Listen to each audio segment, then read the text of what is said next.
welcome back to another episode of the ADHDads. I'm your host, CJ. I'm JJ. We were just talking before we press record. I'm really excited to have our guest on today. He is the most important expert in the world, and we just lost him.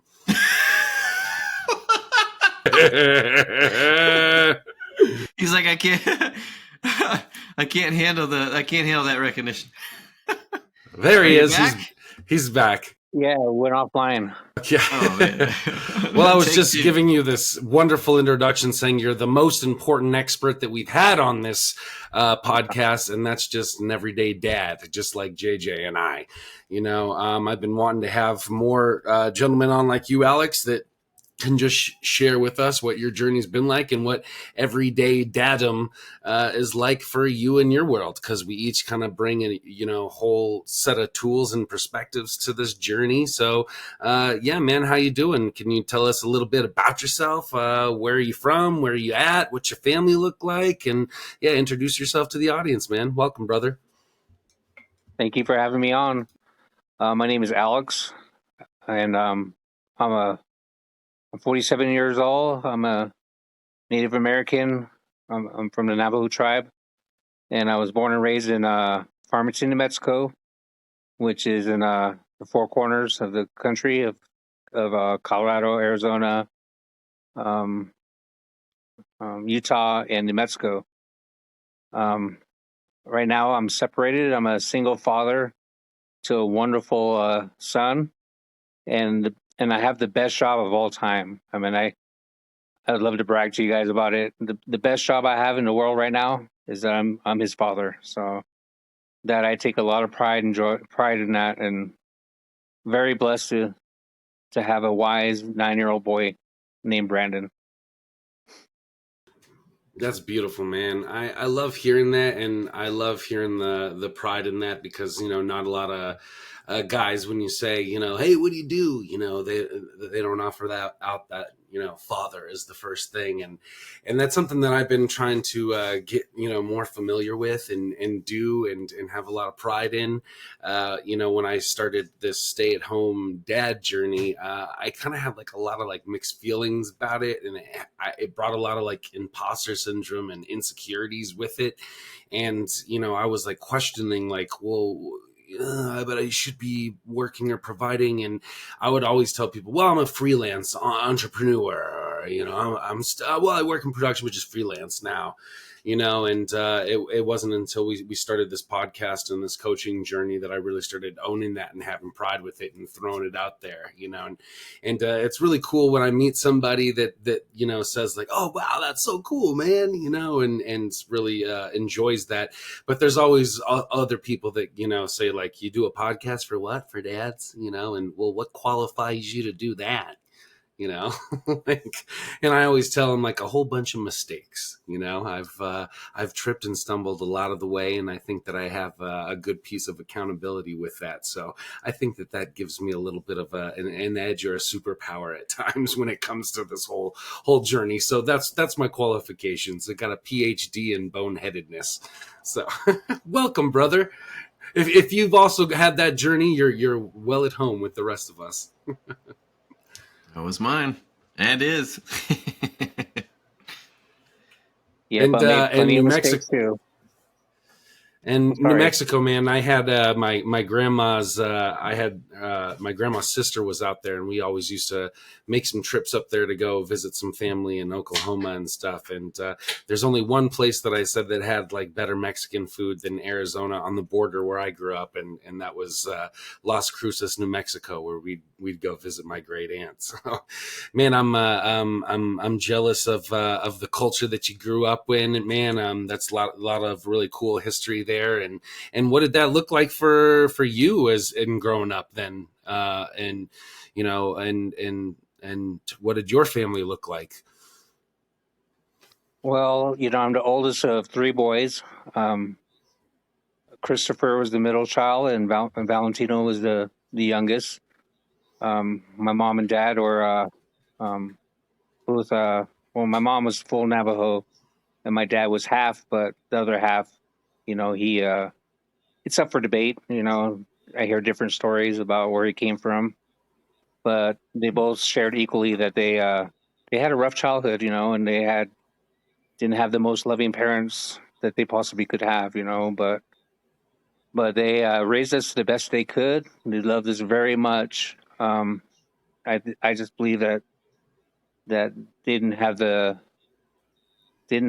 model to raise kids, properly with with how it is now with emotions and being yourself, and just a lot of expectations, and sometimes things come out harsh, and I know they didn't mean anything by it, but they just did the very best they could, with what they have, and I give them a lot of grace, and I give them a lot of um, I respect them for for parenting the way they did with without any tools.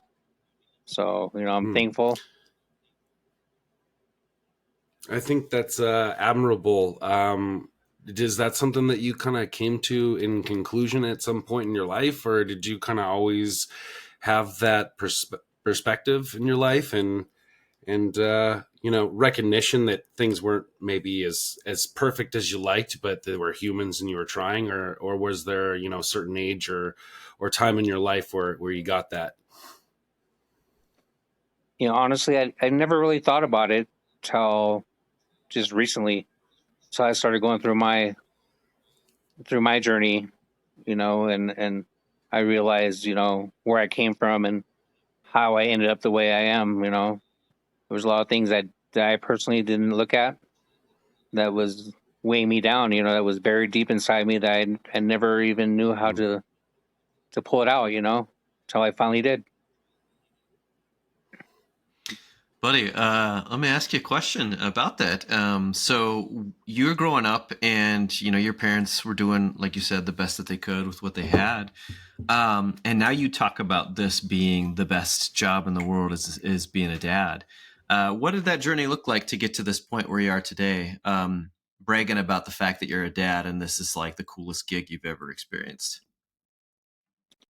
So I became a dad, and I was really happy, but I just didn't know. I didn't have the tools to be successful. I just didn't know. Even as a husband, I didn't have tools. And then one night, things blew up, and me and my son's mother, we separated. But it was a hard journey there. It came. Are you getting his sound, JJ? I think we lost you, No. Alex. Your sound. Yeah, it's keep going. So I didn't get to see him for like 3 months, and I worked on myself, and I just wanted to be better for him because what had happened, the road I was going was somewhat similar to my parents, and I was modeling that type of parenting, which wasn't the most healthiest in the world, healthiest for a kid. So I got some counseling. And then one day on Facebook, I saw an ad that said 5 things to be the best father you can be. So I popped that up. Then the Dad's Edge I saw podcast came on. So I looked that up. I went in there, was kind of looking through, and I saw a, uh, a podcast with Todd Stottlemyre, and I love baseball. So I said, I'll give it a shot. I'll listen to it. So listen to it. His story was pretty strong, and I started learning things, learning how to be a better father, be present, give him psychological safety, all that, all the good stuff that we learned in the Dad's Edge, And then after a while, decided to take a patience course, and then I got into the Alliance, and I've been enjoying every minute I've been there, just becoming the best father I can be, and just picking up tools. And I call myself a Frankenstein father, because I take different things from everybody. Everybody has um, different ways they go about parenting, and I just use what works and use that doesn't. So that's kind of my journey through becoming a better dad, and that's kind of how I worked at it. I finally got to see him and just connected with him right away, and put all the tools I got to use into him, and he's just thriving now. Our relationship is, I couldn't ask for a better relationship with Brandon than I do have right now. It's amazing, This is, I think my mom and dad would be very proud coming from, where they came How old from. is Brandon? He's 9 years old. 9 years old. Yeah, Yeah. all right. We got a little 8-year-old over here as our oldest. So, but it sounds like a lot of men that I meet on this journey, myself included, of uh, making mistakes and being able to connect to our parents. I kind of have this journey of like living my life in a way of like, I'll never be like that, right? Like, oh, I can't believe my dad's like that. That's not me, like I'm going to do everything to not be that. And then it's not until that you're like faced in these like situations where you like all of a sudden like react in this like subconscious programming because you're so overwhelmed with not knowing what to do or not having the tools or not knowing how to navigate a certain situation that you just default to this generational programming, this generational trauma. And then all of a sudden you realize like, wow, oh, that's the same thing that my dad did. And that's the same thing that he said that his dad did. Where does that come from? And it's not until we can look in the mirror in that way and be forced to look at ourselves in a mirror that way that we're able to maybe either crumble under it and want to change or need to change or be changed by it in a way that we just ignore it and we just fold to that pressure and become that generational trauma. So kudos to you, man. We've mentioned the dad edge a few times on this show, but haven't gotten too deep into it. And, really need to get Larry on here, who's the host of that podcast and started the DEA, which is the Dad Edge Alliance. And that's where all we three gentlemen met and where some of these guests on this podcast come from.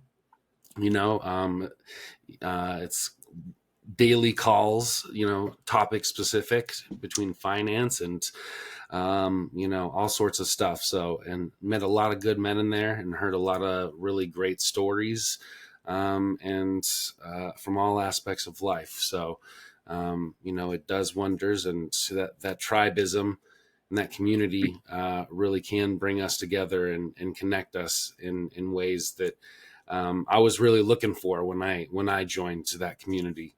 I looked around me and said, man, no one can answer any of these questions that I have about fatherhood. So I, better call this guy. So Alex, can you tell us a little bit about, you mentioned kind of being the, a little bit of a Frankenstein of picking up things along the way and trying them. Do you have a story from, that journey that stood out and really resonated with you and says, yeah, that's hitting home for me. I need to put on that jersey and step up to that plate. That's a good question. I think just learning about psychological safety, just learning to listen, listen to Brandon speak without me trying to sway him in a different way. And one time he had did something, and I think he spilled a drink or something, and I guess I said, okay, son, let's just clean it up. No big deal, dude. Don't worry about it, And he looked at me and he's all, okay, Dad. And I said, just let's get a towel. Let's clean this up. And he goes, man, Dad, when you did that, I knew you were just a changed man. You're just, I knew that all the work you have done, and I knew that things were different with you, and that you really have become a different person. That what had happened in the past and what had happened on our journey to where we're at really paid off, or really, you know, it just, you can tell. He goes, you can tell you've changed, and I'm very lucky, is what he would say. And I say, me too, buddy. You're worth it. I'm worth it. Worth the hard work. It's beautiful, man. And I know you mentioned the dad edge, and Colton talked about that, finding that community of like-minded individuals, fathers, of course. So you talked about psychological safety. Is that something through the community that you started to really kind of grasp the concept of, and that's kind of what helped you take it off, or where along that journey did you find this process of psychological safety? I heard it on the podcast, and I read a few books about it, but I think what really hit home was that I didn't have that. I didn't have that as a kid, as a child, and I didn't know all these years that I was carrying it deep inside. Like we're talking about generational. I call it generational curse. And I just thought, I'm going to work very hard and to end this, because it needs to stop. I know my dad did his very best, and I love and respect him. I love my mom very much, and I love and respect her. But you know, it was keep going from them to me, and it was going from me to Brandon. And I thought, if I can just let him be him and have an open space where he can dump his feelings, and express them the way he wants to, not the way dad wants to or anybody wants to. Just be a kid and be himself. And that's how I felt that I broken it for him, because he feels like he can do that, and he wants to do that for his children. So the work that we do it will last. It's your legacy. Last for generations and generations. So that's one of the things I'm very proud of, and will continue to work out with him and myself. That's beautiful, brother. And I gotta say that I really honor that in a couple directions. Like you were saying, you're doing right by Brandon by practicing these ways of psychological safety, and reflecting on the things that maybe your parents did that you would like to break the cycle from. And dare I suggest that part of loving on your parents is identifying those areas where you noticed an opportunity for growth in yourself to push past from that generational cycle of trauma. And I don't know, I would say that some of my core values and what I want to do, and how I want to show up for my kiddo, are a result of things that I had hoped for when I was a child and didn't always receive. That's been an ongoing story of my own. And like I said just a moment ago, part of my opportunity there to love on my parents is to show them, hey, this is something I learned, and I'm pushing past some of the things that I would like to do different toward my son, as an opportunity to honor the legacy of my family. Not necessarily suggest that I have parents that are just failures at parenting. I mean, part of the journey, like Holton said earlier, is failures are part of the process, part of the journey to having that successful parenting relationship with your kiddo. So would you mind speaking a little bit more to perhaps the values that you bring to your relationship with your son, and how that maybe has kind of evolved from what you grew up in? Some of the values I have are like forgiveness, being present, adapting to situations, peace, joy, and love. When we first started, we had well, it's fun. We make core value statements, and then one day, me and him made one together. I think we need to make a new one here pretty soon, but I would like to share that with you guys. We both wrote it. We just went through the core values and just picked 15, and then we narrowed it down to 10, and then we narrowed it down. So I'd like to I share would love to hear this. what we wrote. We will always be Do it. present. We will always be present and trust each other. Our family will always love each other no matter what. We will always be honest and ask for forgiveness when needed. Our home will always be filled with calm, peace, and joy. So he had helped me write that, and it's really beautiful, because we don't really think about it, but we do. We do practice a lot of these core values. Like we do a lot of forgiveness.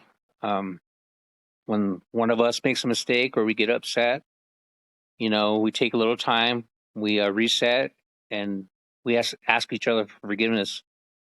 You say, okay, I'm sorry. Will you forgive me for what I did, or what I said, or anything? And he says, yes, I do. I do forgive you, Dad. And we have so much money in our love bank. We call it love bank. And we have so much love in our love bank that even if we have a slip up, it never diminishes our relationship. Especially us asking for forgiveness, because if we don't, it just builds up and becomes resent, resentful. And I did a lot of that as a child. I resented people and I resented things they said, and I never truly forgave, um, or asked for forgiveness till I recently learned that to truly ask for that, and to give it. So that's the blessing and these core values. That's why they're so important. And I suggest everybody to take a little bit of time and do that with yourself and with your family. They are important. So many of us go through thinking of our anti-core values, right? Like we just like go and we just project out there every day, like, well, I don't want to do this. I don't want to become this. I hope I don't fail in this way. I hope people don't view me in this way. And we just like create these realities for ourselves in trying to run from them. And there's such a power in shifting the narrative. We just did this episode about, the stories we tell ourselves and how powerful they are, and I know that from personal experience, and forgiveness is one of my core values and our core values in our family. And we extend that to not only other people but ourselves, and developing that, I felt it was really important for me because I really had a hard time in forgiving the mistakes that I wanted, to run from, or the regrets that I had in life, or these messes that I made, because I kept making them over and over and over again, and I didn't understand that it was because I didn't have, I wasn't turning the other way to see what was on the other, behind me. I was just looking here going, I don't want to be there. I don't want to be this thing, and trying to run from this thing, and in creating all this reality of I don't, all my brain and body understand are, okay, create, you are, because those are the words and the verbiage that we're putting to it. And it wasn't until I stopped for a second in that panic and asked myself, well, okay, well, let's stop asking what we don't want to be and let's start asking what we do want to be, and that was really hard at first and felt unnatural, and was like, oh, this is stupid, and it's uncomfortable, and I feel itchy, or like I want to crawl out of my skin, or I'm sweating for some reason, and I don't know why, but in that, you're able to all of a sudden calm down a little bit and say, oh, whoa, okay, there is a different way. And if I use these different words, man, that does feel calmer and lighter than these other words that I was using that drug me down so much. So, I think forgiveness is really important in our journeys, and in that perspective piece of changing the narrative a little bit. So I'm curious to ask you guys, now that we're talking about the generational curses here and stuff, and bringing the parents into the picture, how have you guys gone about reconciling some of the ways that, you're parenting now, that you maybe have felt absent in your own experience? Are those conversations, are you able to bridge those gaps now with that older generation, aka your parents, or are they still kind of in their ways and we just accept it and move on?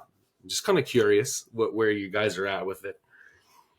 Colton, I'll just tell you this little bit because it's funny you worded it just that way. I have had conversations with siblings about our parents, and then the one statement that I've heard is, oh, that's just mom. So there's acceptance and denial in that statement, I think.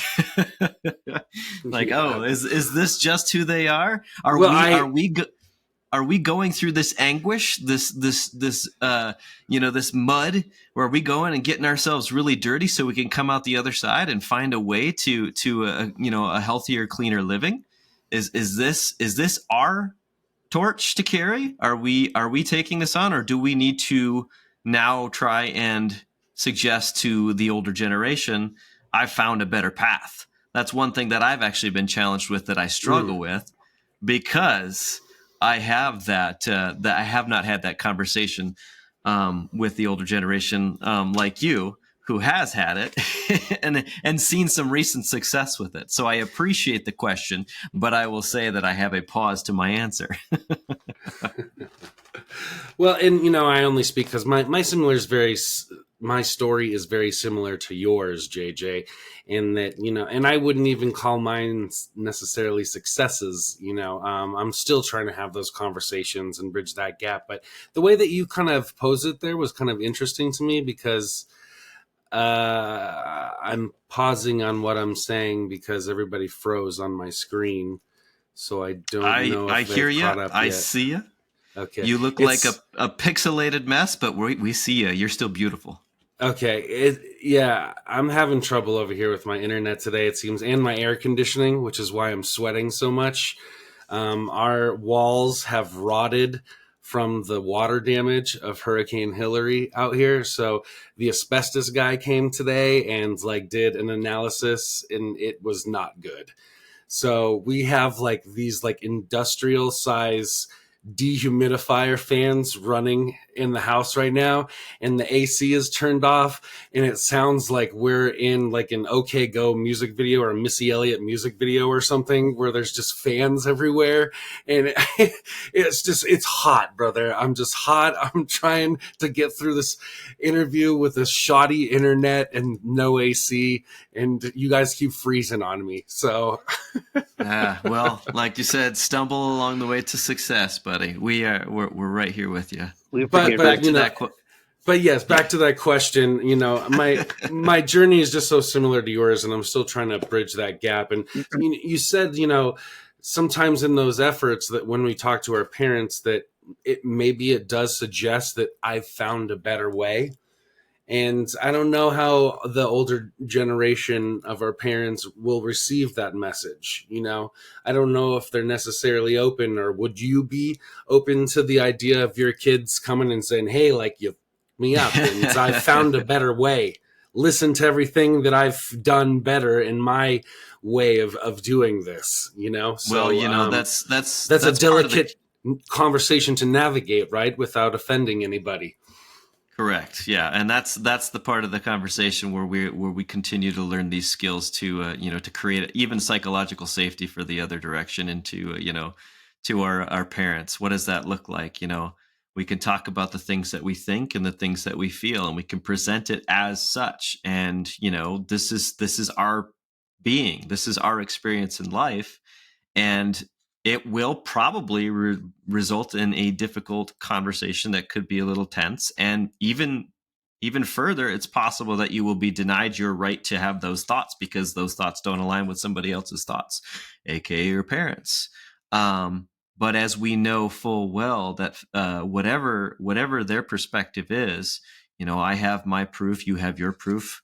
Okay, I have feelings, and those feelings are real and they're legit. And this is why I want to present this information to you as my parent, because I care about you, I love you, and I understand that things are a little bit different between us. And there's been some trauma, some challenge, some hurt. And with that comes this conversation where we're at today. So yes, you can come to somebody who could say, Dad, you really messed me up. I know a better path. My kids are never going to turn out like me or like you, because I've found a better path. Or you could say, Dad, there are some things, or Mom, there are some things that I'd like to talk to you about if you're interested. This is honestly my attempt to, kind of try and, find a way to connect over things that are hard, because I know that they are unresolved. And I have this thought in my head that if we do talk about them, we might not completely resolve it, but there's a chance that we can get to some further healing here.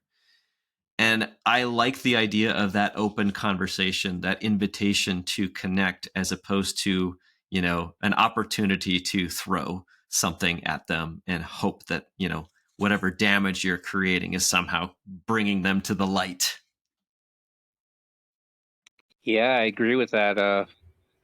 Is that thin line of talking to them about it and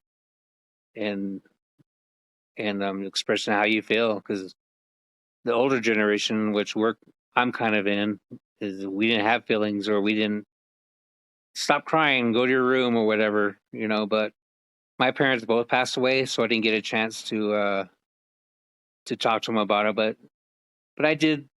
But I've been reading, the Desmond Tutu's forgiveness book, and I've been working on forgiving them, even though they didn't know. It was brought up to me, did you bring it up with your mother? And I said, I never did. I never got the chance. She passed away before I started doing this work. But I know that if she would see me now, she'd be really proud of how far I've come, and I wish we could have had a talk about it, but I guess it just wasn't in the cards. But I do talk to her through prayer, and I do tell her that I love her, and I know she did her best, and I forgive her. So And that forgiveness and demonstration of that love is actually being practiced still, even though, she's passed away. I'm sorry for your loss. But the fact that you are showing this to Brandon on a daily basis with him is an example of how you are having that conversation with your parent, through that forgiveness piece, through that psychological safety, showing up and allowing for that forgiveness communication to be open and flowing freely. Because, man, one of those big ones, I'll tell you, and that generational issue, a cycle that we want to break, is the idea that the parent is always right and the parent has the answers, and the kid is supposed to just listen and obey. You know what? I think one of the most beautiful things that I've learned from you, Alex, is that your son can teach you so much more than you ever anticipated. That's what my son does regularly, and it's a beautiful gift. It sets us up for those great, conversations about forgiveness down the road and, in the present. yeah, he teaches me a lot. He teaches me unconditional love, and I don't know if I truly got that, but he gives that to me, and I give that to him, and it goes both ways, and it's beautiful. I mean, I just hope everybody would at least feel that for a little bit, because once you feel that unconditional love of a 9-year-old boy that's telling you, I forgive you, Dad, and I'm not mad at you, and I know who you truly are, and people will see who you truly, really are, Dad, like I do. Just give yourself some grace, he'll say. And I'm like, geez, dude, you're only 9 years old. You know, I'm like, he's an actor. He's It a sounds like it sounds like you have a pretty transparent relationship with your son too. Do you guys share the obstacles and the hiccups and the rock bottoms and the tribulations along this process and what you learn from them? And I ask that because I find that it's kind of like valuable in my own parenting journey. It's something that I, within reason, right? Like when the kids are of a right age, I do look forward to having some, conversations maybe when they're going through some rock bottom moments of, I've been there, and here's my rock bottom, and Dad's not so perfect, and here's what I learned about that. I kind of Okay, look Hillary. forward to, I, dang it, you lost me again, huh? For a But second there. yeah, I look forward to those opportunities, and I think that my parents definitely kind of shied away from them, or maybe didn't know how to have those talks with me. So, is that something that you are pretty intentional about, or putting into your relationship with your son? Yeah, I'm really intentional on that. I did tell him about the hard parts I went with, with not seeing him and missing him, And, even to this time, there's times now that I really miss him, but, I share how I feel with him and he shares how I feel with him. Honesty, even though it hurts, sometimes he'll bring up things when what was it? He said, like, he said, bad daddy, or, not the best daddy I was, and I said, you know what? I did say those things, or I did those things. And those are things I'm not proud of, and dad wasn't well, and dad didn't know how to be a dad. I didn't know, son. And I hope one day that you know that I really did my best, but now I really am doing my best, and he can be open and hold me accountable for some of the stuff that I did. And I know it hurts, and it sucks to hear it, because you want to hear all the good stuff, but there's the other side too that you got to take too, and I've learned to take it and learn to thank him for sharing how he feels, because that's how he feels, and that's from his perspective. And I learned not to mess with that, and to give him that, because he is a person. He might be 9, doesn't mean he doesn't have feelings or views on things, and he should be freely the same. And that's how I give him open forum for him. I can respect that, brother. I think that we really do have to take into account our kids' perspectives and experiences uh, as they have them growing up. I'm thinking back to an experience that I had with my own dad recently, and I was talking about this memory that I had of a situation that happened. Am I cutting out on you again? Oh, You're okay. here. We hear you, audio. When I can remember this happening a few times. You were talking about the spilled milk situation kind of earlier, or some spilled food, and I remember a few fights going on between my parents as a kid, where I could hear dishes breaking on the other side of the wall, or a commotion going on, and I would come out and there would be, the leftovers of dinner scattered on the wall or the floor, or across the counters. And my parents would be on opposite ends of the house, not talking to each other. And I would be the one that would be sent to clean that up, the dirty dishes and the food everywhere. And it sounds like a minor trauma as far as, like, domestic abuse goes, but it happened multiple times. And I just remember being so pissed off as a kid of, like, why do I have to clean this up? Why am I the one that's being put in this and having to, like, clean this up, literally and metaphorically, as the kid?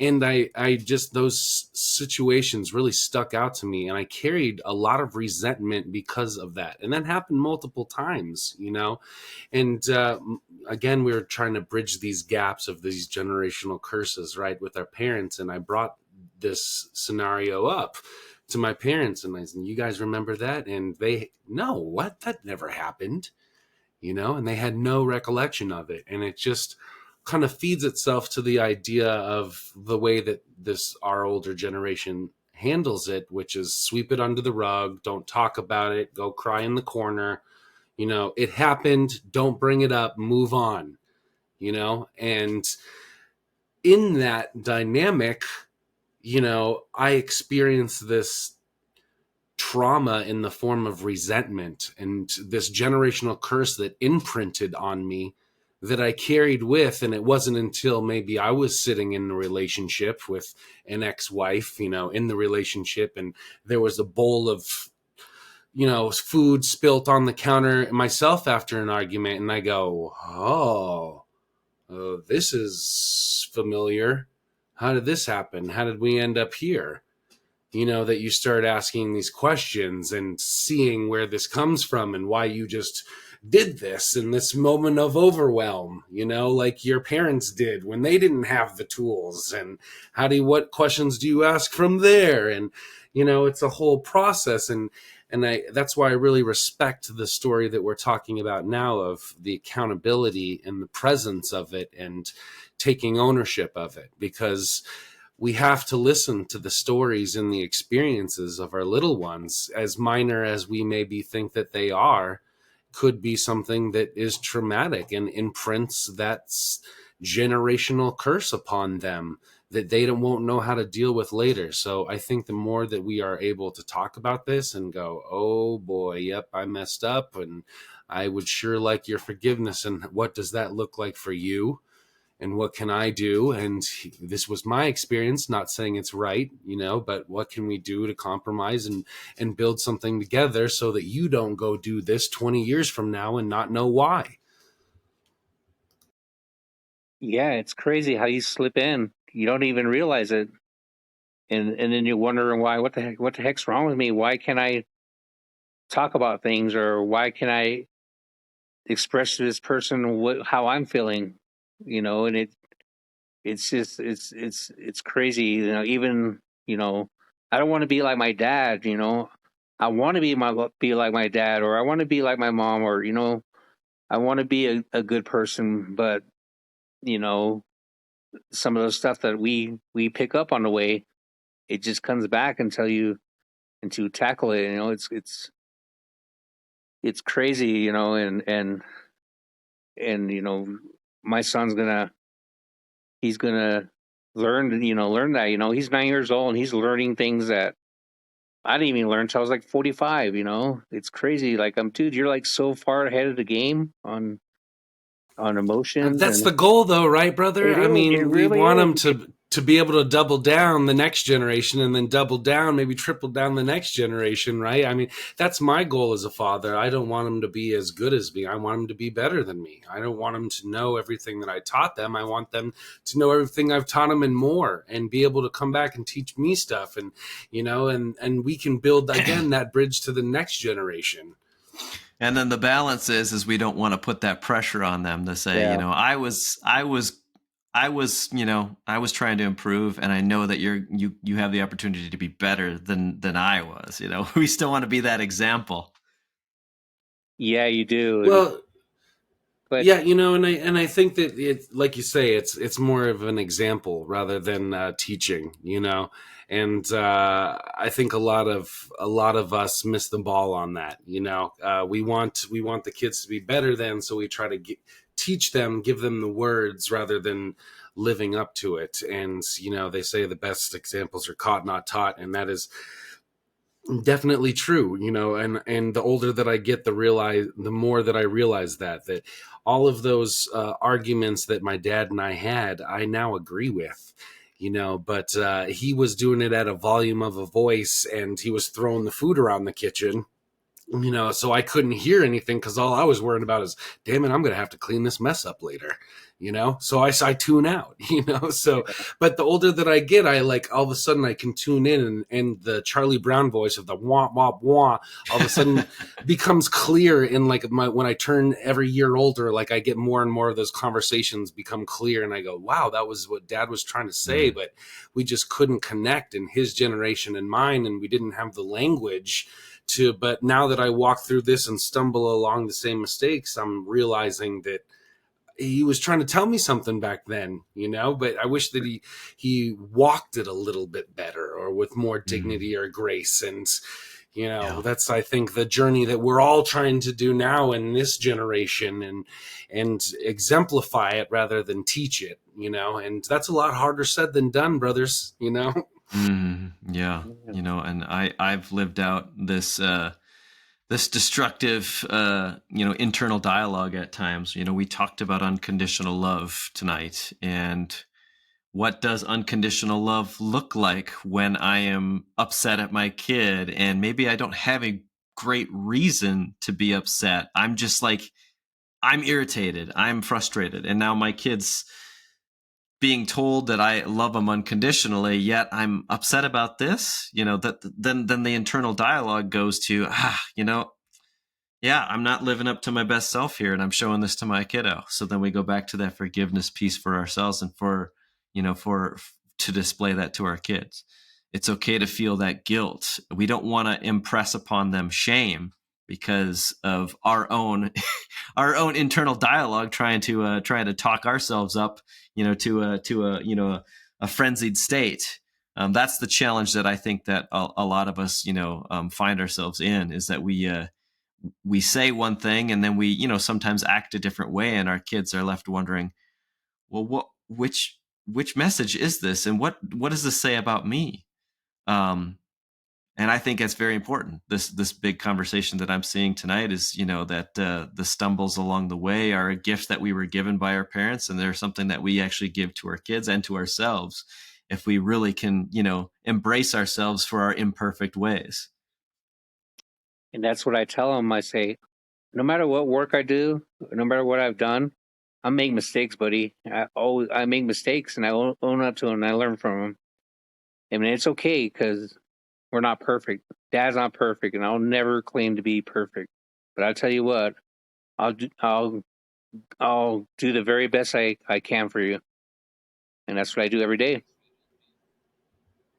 Hey, Alex, can I ask you a question? Oh, Colton, you have a question first. No, go ahead. Ask yours first. Okay, well, I might take it in a different direction, so bear with me.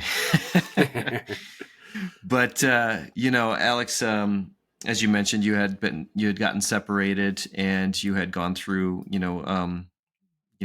basically Brandon's gone through a kind of a dismantling of family of sorts, right? And there's a lot of opportunity for children in that process to kind of feel left behind in the emotional warfare taking place, if there is such, warfare taking place, which oftentimes is. What do you credit? How do you credit your son for coming, I don't know, up into this level of maturity and being emotionally aware and present and expressing love and forgiveness when he knows that it's been a struggle and it didn't go the way he had ever chosen? Ooh, that's a big one. That's a good one, JJ. He I give him credit because he feels safe with me. I give him that safety, and I earn his trust to where he can say what he needs to, whether it's against, what happened or how he feels about things. Or I'm not going to judge him. I'm not going to tell him not to say that or he's wrong. I just give him that, I let him be him and let him feel what he feels. And I think that helps him a lot, because he's not bearing a lot of stuff, and he's not carrying a lot of hate. Sometimes it comes up, but he seems that he knows that he can work through it, and he found that me give him that opportunity to work through it, I think, is what's making him grow emotionally. Because when I was, like I said, when I was a kid, to not have that, there's no, hey, what do you think, or what's bothering you? It's, do what you're told, or we don't talk about that. But I think that's why he's emotionally ahead, and which I'm very proud of, because a lot of kids, even from regular families, still don't have a voice, and give them that autonomy and that power to them, because it's their life, they have that power. They're going to want to making the choices, and I'm always going to be there. So I think that's why he can do that. Yeah, that's a wonderful thing, that I think a lot of parents have this protective nature about themselves. Or, oh, don't go outside without a coat on, or don't climb on that, you could fall. And they get themselves stuck in that trap of overprotection, and then our children, as a result, have to seek out somebody else to understand how to comfort, which of course isn't directly asking themselves. And when we allow for that to play itself out, or to simply ask our kids, what do you need in this moment, for them to be able to ask themselves that question and look inward as opposed to externally for that, for that guidance, I think that definitely brings them to that place. Alex, I agree. It does, and I have a good story for that. We had did Joseph, the musical, Joseph and the Amazing Technicolor Dreamcoat, and yesterday was the last show, and he was pretty bummed out because he didn't get to see his friends anymore, and somebody was moving. So on the drive home, he wasn't saying very much. So I kind of reassured him, all of the lessons that were out there to learn, And then when we got out of the car, he was really upset. So I just let him be. He came into the house, went straight to his room, and I was just like, I'm just gonna let him be, let him feel how he's feeling. I'm not gonna tell him that he shouldn't be sad or anything. I'm just gonna, play some baseball on the PlayStation. So I turn it on, and he goes, "Dad, come into my room." I said, "All right." I come in there. He goes, "Dad, do you want to play some basketball or something with me?" And I said, "Sure, son." He goes, "Get on your knees and try to shoot over me." And he would block my shot, and we were laughing.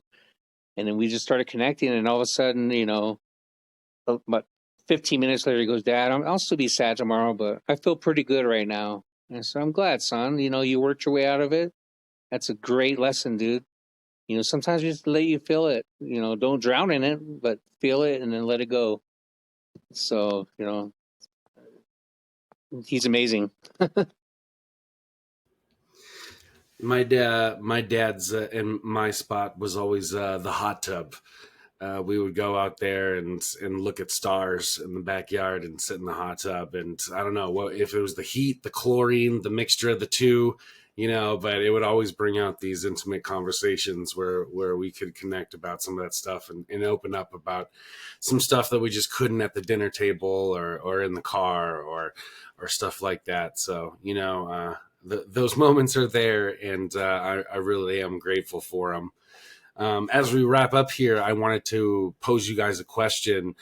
You kind of asked it earlier, JJ, and Alex kind of answered it, but I don't think I've ever asked you this question, and I would love to hear your answer. And I don't think I've ever answered it on this podcast. So I kind of been thinking about what my answer would be, as my ADHD brain won't allow me to fully be present in this conversation. I also have to be having my own thoughts about what I want to say and do next. So I've been thinking how I would answer this question. And the question was, what is it that your kid has taught you throughout this process so far?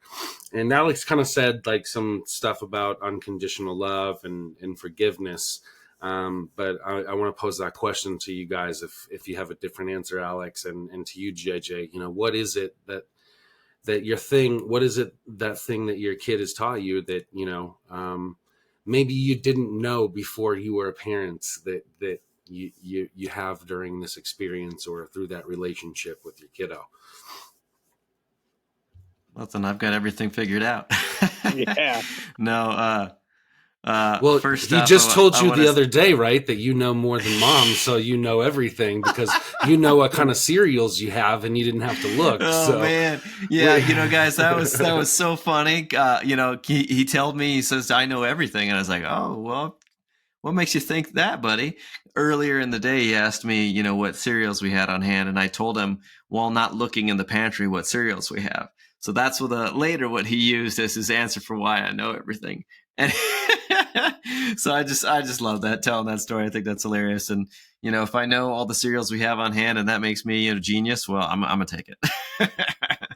But God, I mean, you want me to narrow this down in how many seconds do I have? Because that's not realistic. But I'll share with you one thing that I think is incredibly important as it relates to multi-generational trauma too. Is that I suffered from invalidation growing up. I didn't really receive a lot of validation from my parents, and there was a lot of teaching opportunities that they brought forward. If I said I was struggling, there was a lot of the times the question would be, posed in many ways, but what did you do to cause that? Or maybe you're just not seeing it right. It was so hard to have those feelings of mine validated. And there are times where Cohen is in his feels, and it seems to me to be somewhat of an irrational thing. And I have a hard time sometimes because of what I learned just letting go of that crap that I'm trying to talk about myself and rationalize the situation, because I am in a different space and a different place in terms of my emotions than my kiddo is. So I might be feeling agitation, and he might be feeling scared or sad. And there are opportunities there that sometimes I've failed to recognize, and other times he's succeeded in reaching me with. So he'll tell me, like, we're very literal people sometimes. So literal means, I want a straightforward, straight line answer. It shouldn't be any more words than it has to be sometimes. That's how I operate. And he'll sometimes give it to me straight, and it'll be to the point. And I know this is very generic in what I'm saying, but he'll essentially just smack me across the face with, this is what's going on. And I'll say to myself, absolutely. Think for a second. Don't try to put yourself in his story, in his head, and be his protagonist, but let him be his protagonist, because his perspective is completely rational to him right now, even though his emotions are where they are. Because when I give my kids some space and we allow that breathing time, which, man, I could promote breathing, giving pause so much on this, is that when I give him that space, allow for that space for myself in those escalated moments, that's when huge things happen. That's when I realize, oh man, my irrational brain took over, even though I was suggesting to myself that I was being the logical one here.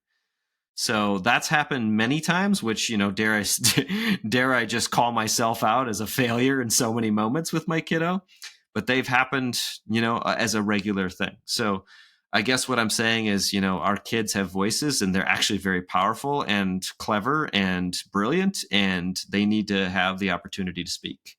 So shut myself up, breathe, give 10 seconds, because this kid's going to give you gold every time.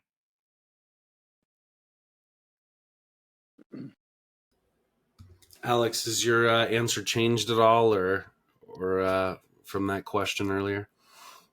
And JJ, also, I appreciate what you said, brother. Yeah, there's a lot. Validation is important. Very important. But what I've learned I guess what he's taught me is that somebody's always watching, and it's usually your son, your kids, or your wife, girlfriend, whatever. They're watching what you do. He sees me be very nice to his mom, and he respects that, and he says, "Dad, I love that you call mom and not her name.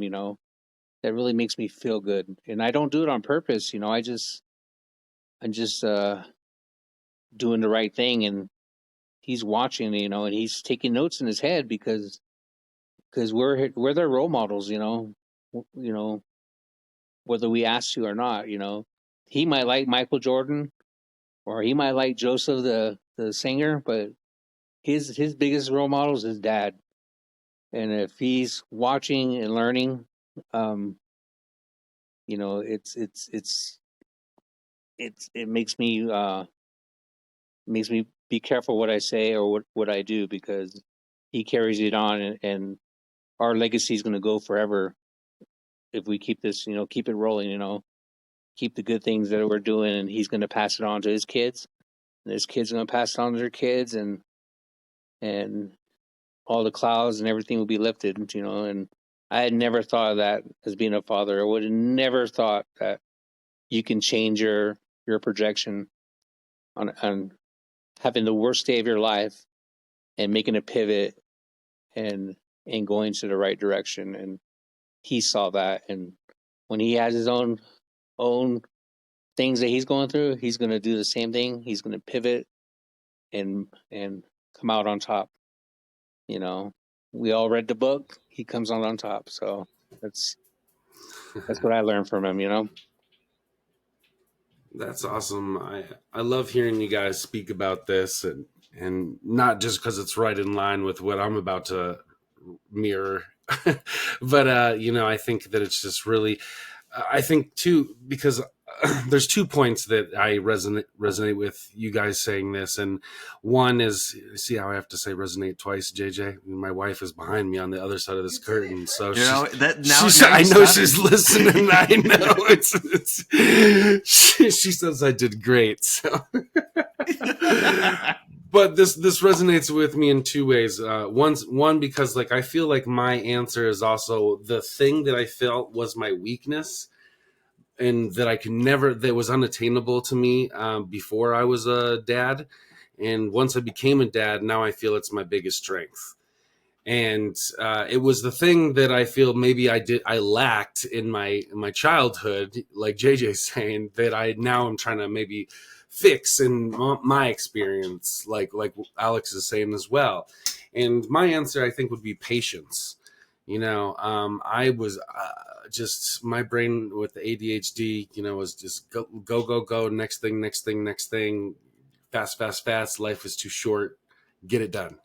And my best friends that, I've known for, 15 years has always said, Colton, you gotta slow down. And I don't know how to. Life is too short. We gotta keep moving. Next thing, go. And I never thought that was going to be obtainable for me.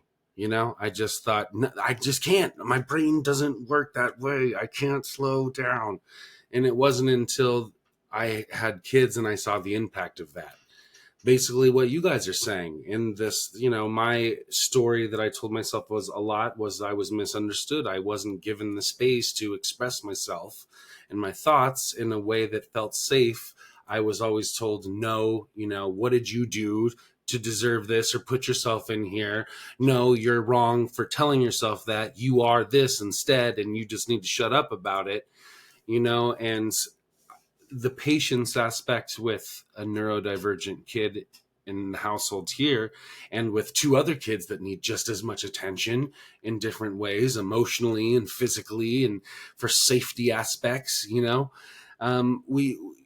everybody needs something. And that mindset of go, life is too short, I don't have time to hear all the information, just ain't gonna play out now with 3 kids, a wife, and a dog that all want love and attention, and all have very real validated reasons for needing it, and the patience aspect is now, as I have really learned that there are 5 people in this family, and we all deserve the space, and that I don't have all the answers. And by giving everybody that space and that psychological safety to be able to give their opinions into the hat, we can maybe like piece together a puzzle of like how to solve these obstacles that come at us from left fields. Because, there's been a lot of really great moments that, our 9-year-old has taught me, with art, with working in Photoshop, with technology,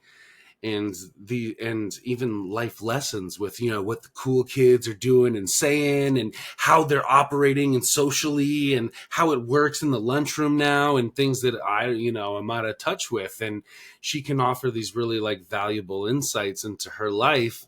And in those brief moments that I experienced that with my own parents, or saw that, it gave me a lot of confidence and validation. And wow, I could teach them something. I have something to offer in this relationship other than them telling me I'm wrong or bad, or, what did I do to deserve this kind of, And I want to create those confidence building moments for our kids too, and remembering how good that felt.